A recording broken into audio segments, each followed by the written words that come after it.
Et salut à toi, j'espère que tu vas bien. Aujourd'hui, on se retrouve pour un nouvel épisode du podcast Nourris ta santé. Et aujourd'hui, comme prévu, c'est l'épisode numéro 2 sur la vitamine B1. La vitamine B1, on en avait parlé la semaine dernière pour l'aspect plus théorique, l'aspect fonction, comment est-ce qu'il y a des déficiences, comment ça se caractérise. Si tu ne l'as pas écouté, je t'invite vraiment à aller l'écouter avant d'écouter celui-ci pour vraiment que tu comprennes pourquoi c'est important de faire attention à cette vitamine, même si on a vu déjà la semaine dernière que c'était pas une vitamine très inquiétante, en tout cas dans les pays industrialisés. Mais aujourd'hui, je vais quand même parler à la fois de l'absorption de la vitamine B1, je vais également parler un petit peu de ces stocks qu'on a dans le corps, et enfin, je parlerai vraiment de comment en avoir suffisamment et les différents points à faire attention. En tout cas, pour commencer, je vais quand même parler de l'absorption de cette vitamine, puisqu'on en avait vite fait parler la semaine dernière pour notamment l'alcool, que je détaille un peu plus le point. Et là, on va en reparler dans sa globalité. Donc déjà, il faut savoir que la vitamine B1, alors c'est dans l'alimentation, elle peut prendre plusieurs formes. Souvent, elle prend la forme de thiamine diphosphate, donc c'est-à-dire de thiamine phosphate, pardon. Donc, c'est-à-dire qu'elle n'est pas sous forme libre dans l'alimentation, mais souvent elle est reliée à du phosphate. Donc, ce qui se passe en fait, c'est que quand tu manges de la vitamine B1, eh bien, cette vitamine B1 qui est liée au phosphate va être hydrolysée, et plus exactement va être hydrolysée par ce qu'on appelle des phosphatases qui sont présentes dans les intestins et qui permettent en fait de détacher le phosphate de la thiamine, donc la vitamine B1. Ça se passe dans le lumen, ce qu'on appelle le lumen, donc la lumière des intestins.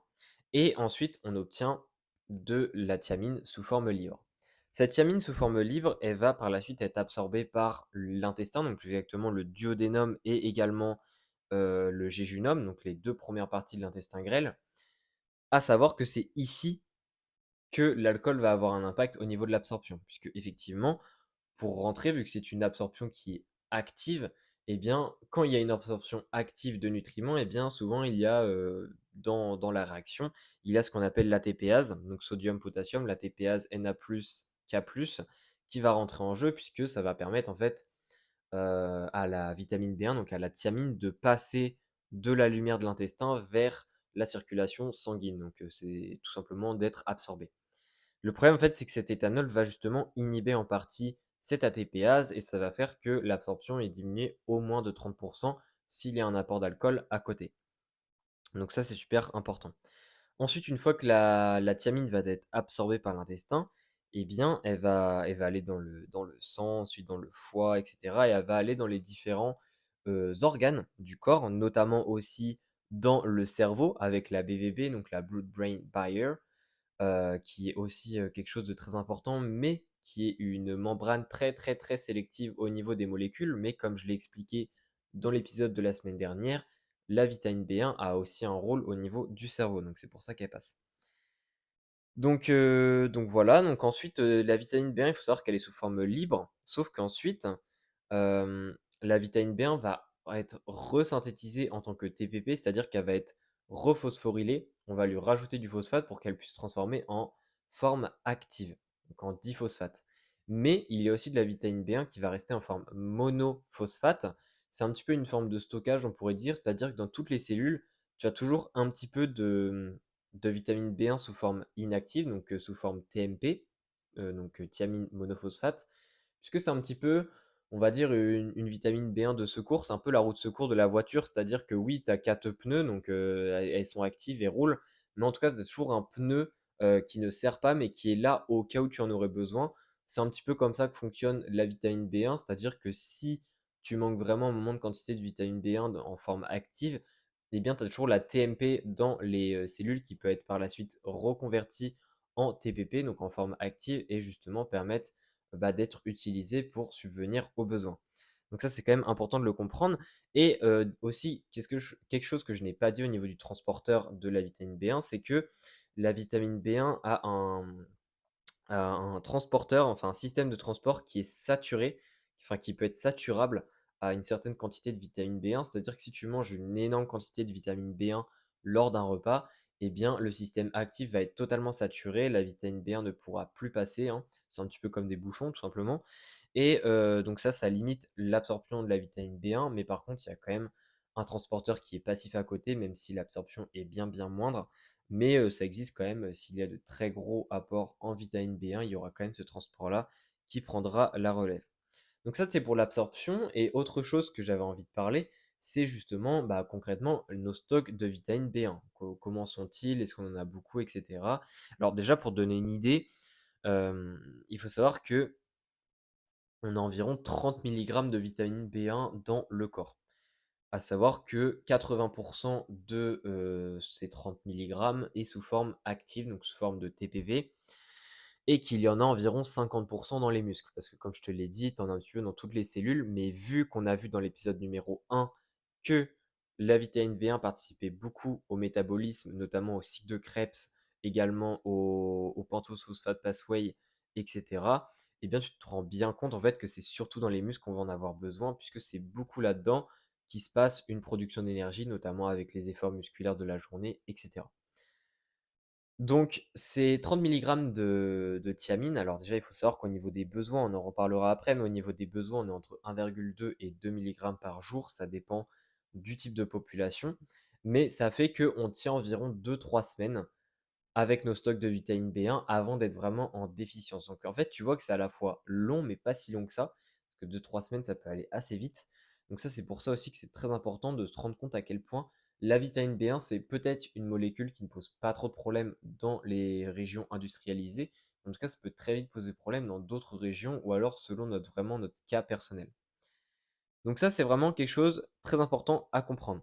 Maintenant qu'on a parlé un petit peu de tout ça, on va quand même parler de l'alimentation. Où est-ce qu'on trouve de la vitamine B1?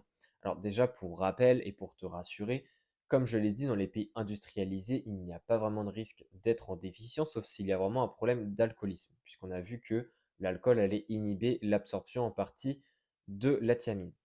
Mais en tout cas, au niveau des sources de vitamine B1, eh bien, on a tout ce qui est levure, on a tout ce qui est certaines viandes comme du porc, également tout ce qui est noix, tout ce qui est légumineuse et surtout aussi beaucoup les graines, donc les céréales, hein, plus exactement, comme le quinoa, le boulgour, etc.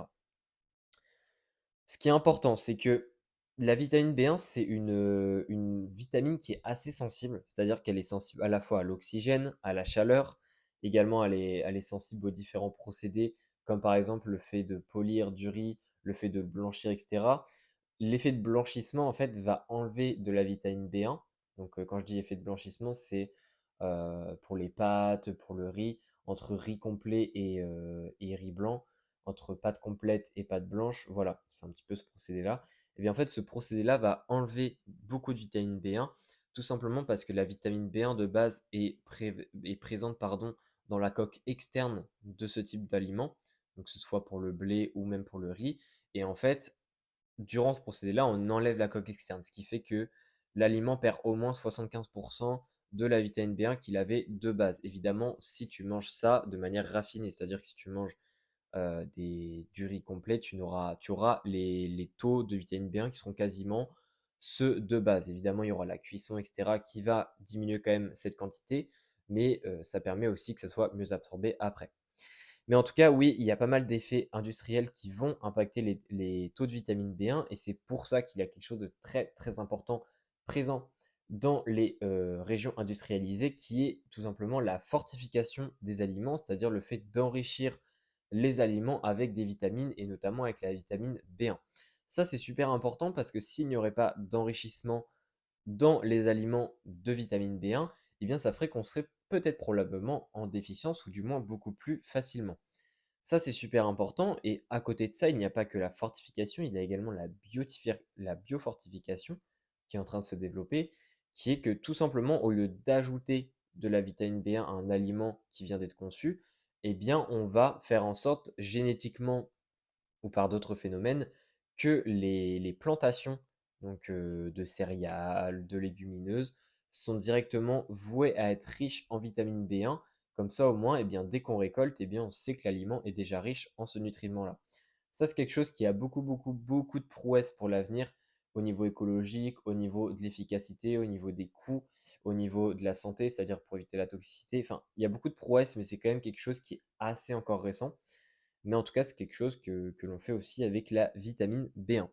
Donc ça, c'est super important de le comprendre. Donc globalement, voilà. Mais en gros, si tu veux une idée, si on prend du riz blanc et qu'on doit par exemple atteindre nos apports en vitamine B1, mais qu'on prend du riz blanc qui n'est pas du tout enrichi, qui est vraiment très, très appauvri en vitamine B1 à cause du procédé industriel, eh bien, dis-toi qu'il faut peut-être, dis-toi qu'il faut entre 5,5 et 7,5 kilos de riz par jour pour couvrir tes besoins en vitamine B1. C'est totalement énorme. C'est-à-dire que oui, évidemment, il y a certains procédés industriels selon comment ils sont faits, même s'il y a beaucoup de protocoles, hein, eh bien, ça diminue plus ou moins la vitamine B1, mais effectivement, dans certains cas, ça peut carrément amener à un niveau où tu dois manger plusieurs kilos de cet aliment dans la journée pour couvrir tes besoins, ce qui est totalement impossible. Et ce qui peut aussi expliquer pourquoi, dans beaucoup de régions en voie de développement, eh bien, il y a des problèmes au niveau de la vitamine B1, au niveau des apports, puisqu'il n'y a pas tous ces procédés-là de fortification, biofortification, etc.